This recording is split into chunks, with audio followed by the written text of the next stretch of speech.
Welcome to the Deep Dive.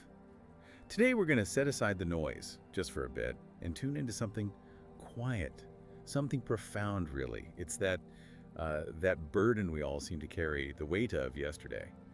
Some traditions call it the sack of stones tied to the spine. I think that's a perfect description. It really is. And it's often felt most when you start moving.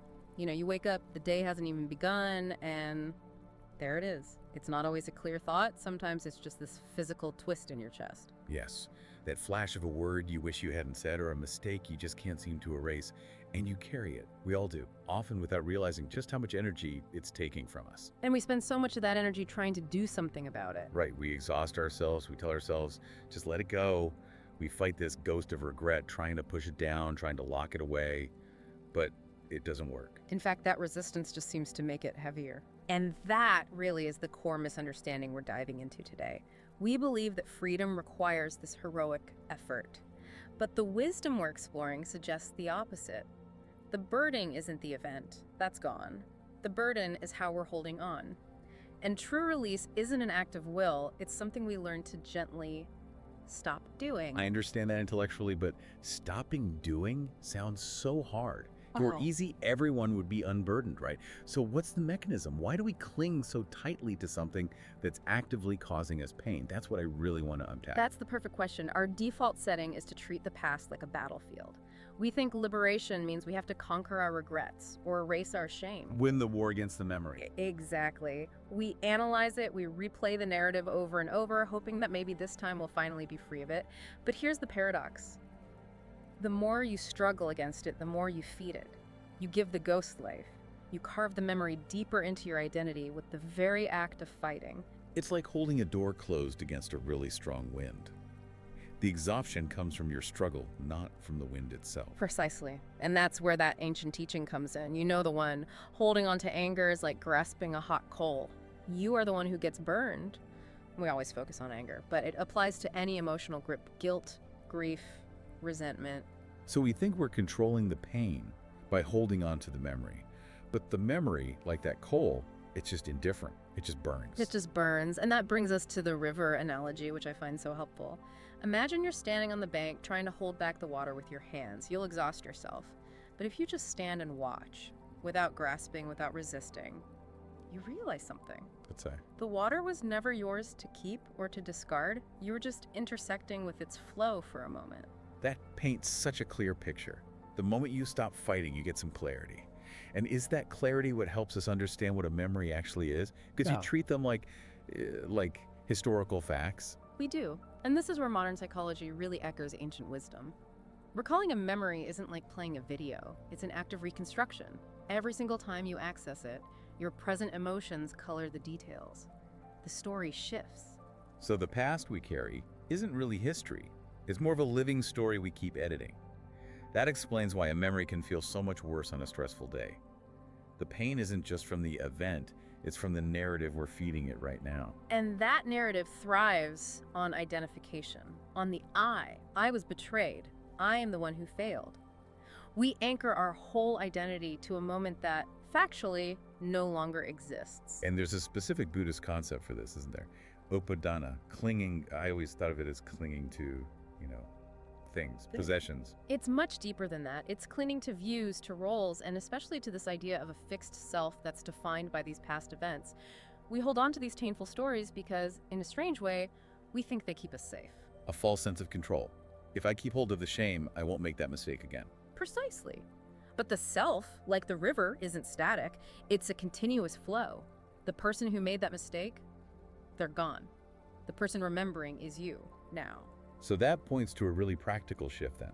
Instead of fighting the memory when it comes up, what if we just allowed it to be there? No judgment, no story, no trying to fix it. That is radical presence.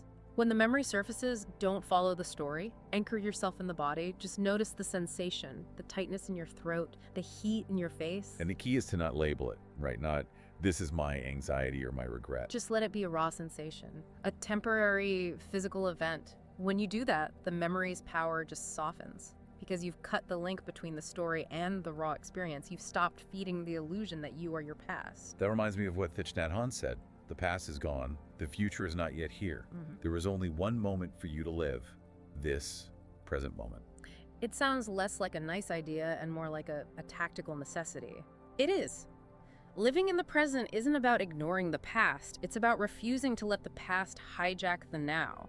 This is the heart of Anicca impermanence. Everything changes. Your thoughts, your identity, they're all flowing. We treat memories like they're fixed photos, but they're not, they're alive. So it's not about changing the memory, it's about changing our relationship to it, changing the observer. Which brings us to mindfulness, to Sandy. Viewing thoughts like the sky, watching clouds pass by. Yes, a calm, non-reactive observer. And here's a very simple technique you can try. The next time a painful thought arises, just pause and silently, gently name it. Thinking or remembering. Just that, thinking. Why is that so powerful? What does that do? It creates a crucial gap. By naming it, you shift it from being you to being something you were observing.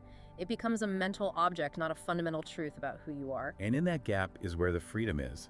It's funny, modern therapies like ACT are built on this same principle. You don't have to believe every thought that pops into your head. Exactly, and you also don't have to feel so alone in it. We often think our pain is this unique, personal curse. Which brings us to that story of Kizukotami. She was just overwhelmed with grief after losing her child. She was. And she went to the Buddha, begging for medicine to bring her son back to life. He told her, "Bring me a mustard seed from a home where no one has ever died." An impossible task. Yeah. She went door to door, Yeah. and every home had known death. Every single one.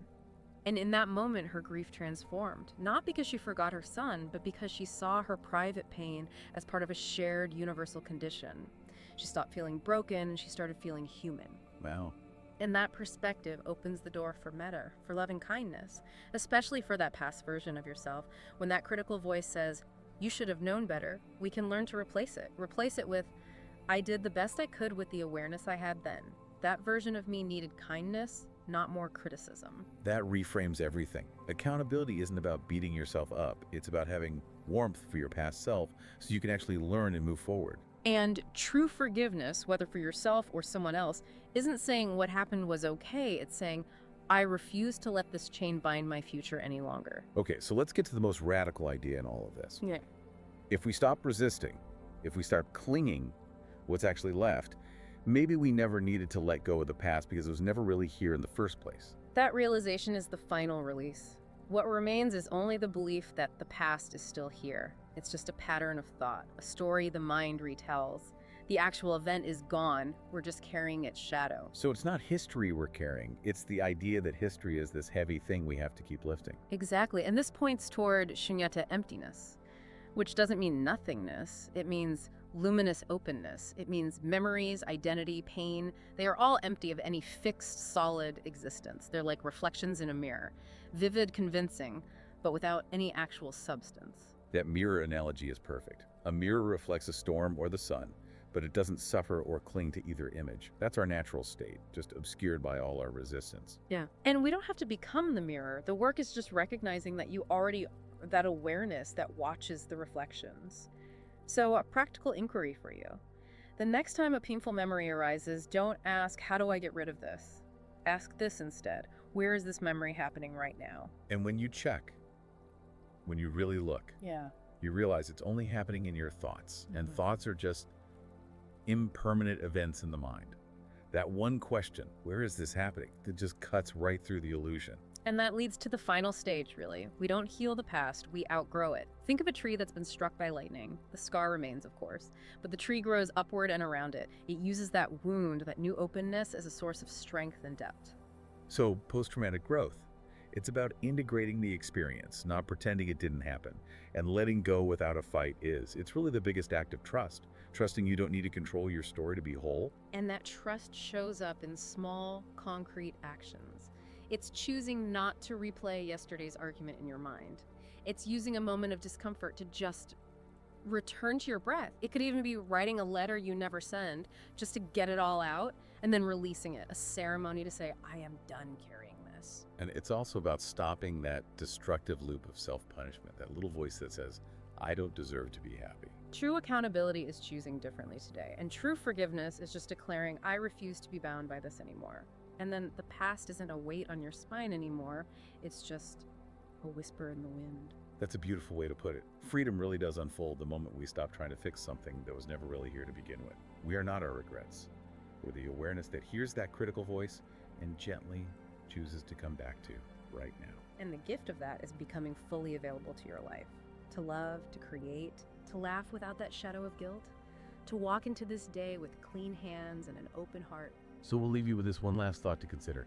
If you aren't actually carrying the past, but only carrying the belief that it's still here, what is the single most precious thing you are choosing to leave unwritten in your life right now? Because of that belief, you were never the prisoner of your past. You were only dreaming you were. And now, you're waking up.